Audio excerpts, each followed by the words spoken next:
시간에는 갈라디아서 1장 13절부터 24절의 말씀을 바울의 간증이라는 제목으로 나누겠습니다. 13절부터 17절입니다.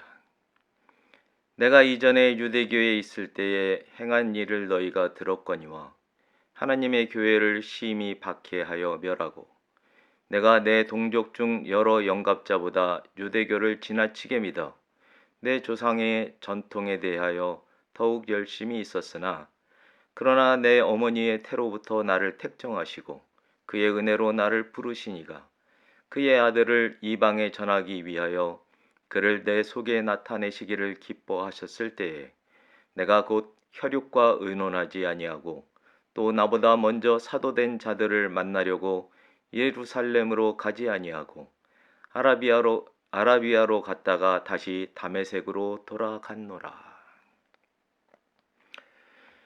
바울에게 성령으로 기름을 부은 예수님이 바울 본인의 회심 사건을 간증하게 하십니다.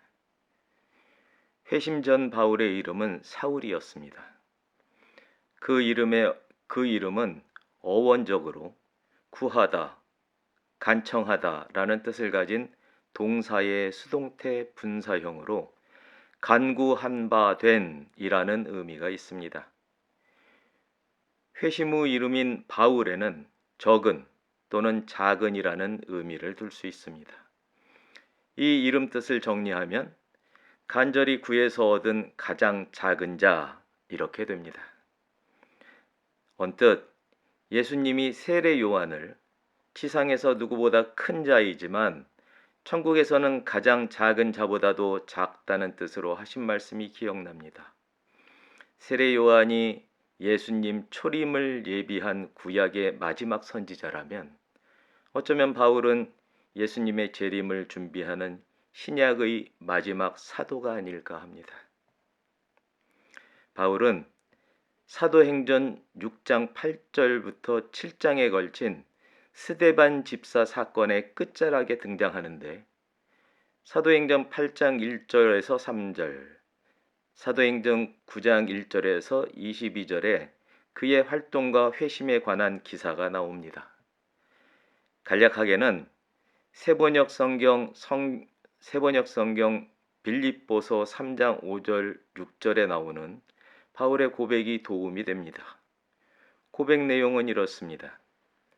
나는 난지 8해 만에 할례를 받았고 이스라엘 민족 가운데서도 베냐민 지파요 히브리 사람 가운데서도 히브리 사람이요 율법으로는 바리새파 사람이요 열성으로는 교회를 박해한 사람이요 율법의 의로는 흠잡을 데가 없는 사람이었습니다.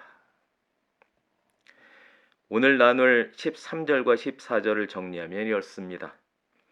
바울은 자기가 그리스도 교회에 끼친 악행과 그로 인한 악명에 관해서는 갈라디아 교회 사람들도 익히 들었을 거라고 전제합니다.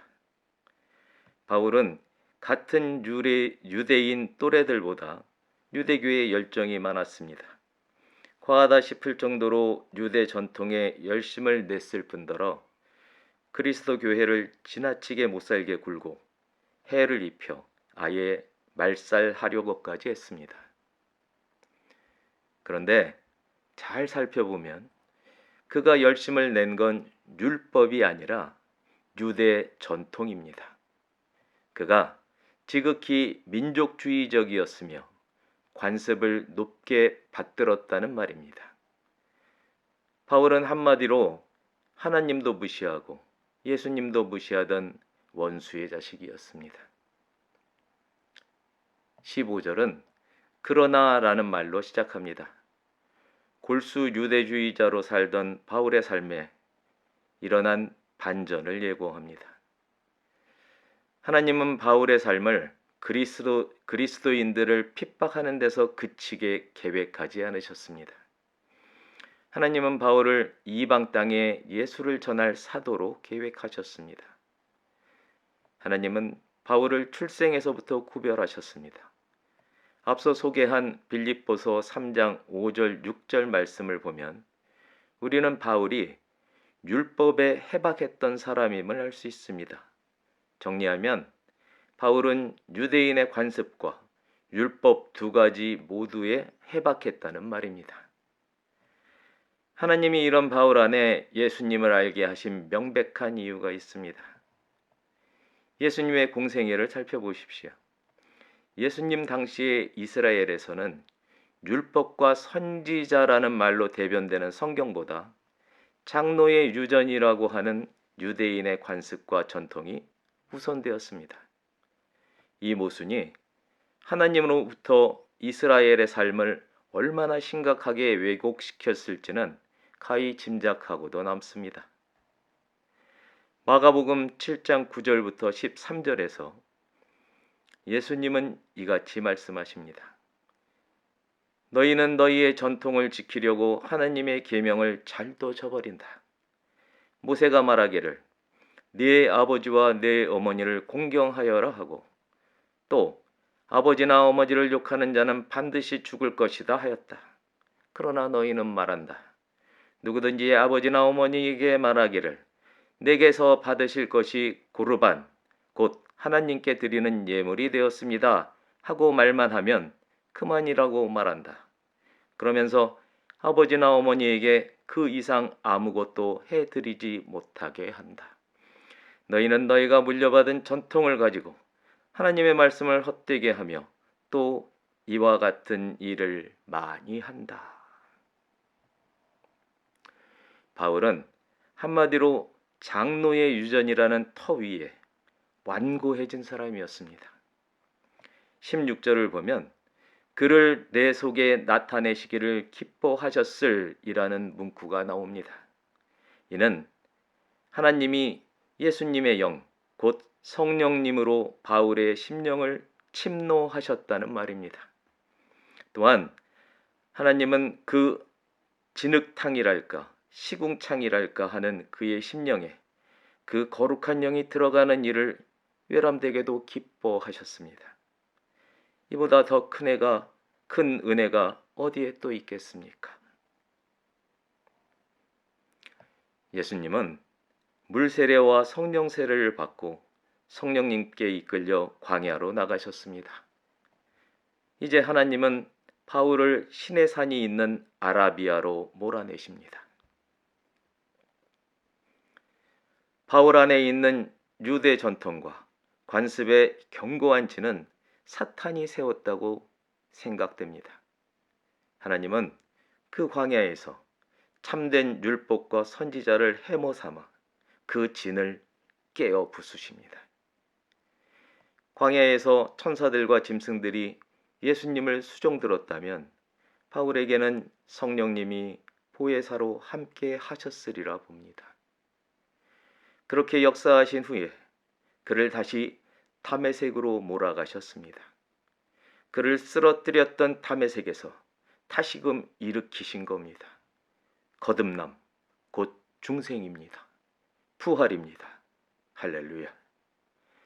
하나님이 직접 하셨으니 이 일에 혈육의 조언이나 먼저 된 사도들의 조력이 필요하지 않았습니다.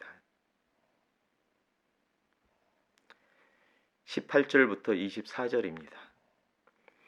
그 후 3년 만에 내가 게바를 방문하려고 예루살렘에 올라가서 그와 함께 15일을 머무는 동안 주의 형제 야고보 외에 다른 사도들을 보지 못하였노라. 보라, 내가 너희에게 쓰는 것은 하나님 앞에서 거짓말이 아니로다. 그 후에 내가 수리아와 길리기아 지방에 이르렀으나 그리스도 안에 있는 유대의 교회들이 나를 얼굴로는 알지 못하고 다만 우리를 박해하던 자가 전에 멸하려던 그 믿음을 지금 전한다 함을 듣고 나로 말미암아 하나님께 영광을 돌리니라. 앞에 나누었던 16절 전반부에 나오는 때에 라는 말을 미루어 볼 때 16절부터 17절까지의 일들이 3년간 일어난 것으로 보입니다. 그 후에 바울은 베드로를 만나기 위해 예루살렘으로 갑니다. 18절은 바울이 다만 친교를 위해 베드로를 찾았다고 기록합니다. 이어 19절은 바울이 12사도의 대표인 베드로를 찾았을 때 예루살렘 교회 지도자인 주의 형제 야고보를 처음으로 알게 되었다고 기록합니다. 결정적으로 20절은 18절과 19절에 기록한 일에 관한 증인이 하나님이라고 밝힙니다. 이러한 일련의 기록을 통해 1절에 언급된 사람들에게서 난 것도 아니요 사람으로 말미암은 것도 아니요 라는 내용을 뒷받침하고 있습니다. 15일이라는 기간은 짧지 않은 시간입니다. 베드로와 바울은 아라비아 광야에서 바울이 성령님을 통해 가르침을 받은 말씀과 베드로가 예수님께 직접 받은 말씀에 관한 폭넓은 교류를 가졌을 걸로 생각합니다. 이 나눔을 통해 하나님과 예수님이 바울을 사도 삼으신 일이 12사도와 예루살렘 교회에 알려지게 되었다고 보입니다. 이 만남이 있고 나서 바울은 본격적으로 이방을 향한 선교를 떠납니다. 21절에 나오는 수리아와 길리기아 지역의 지정학적 위치에 대해 알아봅시다. 수리아는 이스라엘 북쪽의 광범위한 지역으로 현재의 시리아 지역입니다. 길리기아는 지중해 동북쪽 귀퉁이에 해당되는 지역으로 이 지역에 바울의 출생지인 다소가 위치하고 있습니다. 참고로 바울의 회심 사건이 있던 다메섹은 수리아 북쪽 중앙의 끄트머리쯤에 있습니다. 스데반 집사의 순교 이후 수리아와 길리기아 지역에는 박해를 피해 흘러나간 유대인들이 그리스도 교회를 세웠다고 합니다. 그리고 이 교회들은 바울에게서 직접 그리스도의 가르침을 전해받았습니다. 다시 말해서 바울은 예루살렘을 제외하고 다른 유대 지역에서는 이렇다 할 활동이 없었다는 얘기가 됩니다. 그래서 22절 말씀과 같이 기타 유대 지역에 있는 그리스도 교회들은 바울을 직접 만나볼 기회가 없었습니다. 다만 예루살렘 교회를 통해 바울이 이방 땅에 그리스도교를 전한다는 소식을 들었을 뿐입니다. 그리스도교를 괴멸하려던 자가 이제 거꾸로 그 교를 전한다니, 이 얼마나 극적인 반전인지요. 할렐루야. 유대 지역의 그리스도 교회 모두가 탕자를 환대하신 하나님만이 진정한 아버지이심을 찬양했습니다. 복음을 받아 하나님께 나아가기로 작정한 하나님의 친구 여러분, 예수님만이 구원의 복음임을 알게 하시는 이는 성령님이십니다. 마태복음 5장 13절부터 16절에서 예수님은 이렇게 말씀하십니다. 새번역 성경입니다. 너희는 세상의 소금이다. 소금이 짠맛을 잃으면 무엇으로 그 짠맛을 되찾게 하겠느냐? 짠맛을 잃은 소금은 아무데도 쓸데가 없으므로 바깥에 내버려서 사람들이 짓밟을 뿐이다. 너희는 세상의 빛이다. 산 위에 세운 마을을 숨길 수 없다. 또 사람이 등불을 켜서 말 아래에다 내려놓지 아니하고 등경 위에다 놓아둔다. 그래야 등불이 집안에 있는 모든 사람에게 환히 비친다. 이와 같이 너희 빛을 사람에게 비추어서 그들이 너희의 착한 행실을 보고 하늘에 계신 너희 아버지께 영광을 돌리게 하여라. 그리스도 교회를 핍박하던 사울이 그 교를 전하는 바울로 다시 태어났습니다. 우리도 본디 진노의 자식이었으나 하나님의 사랑과 예수님의 은혜로 거듭났으니 이제 세상에서 소금과 빛의 삶을 살아가는 여러분과 제가 되기를 예수 그리스도의 이름으로 축복합니다.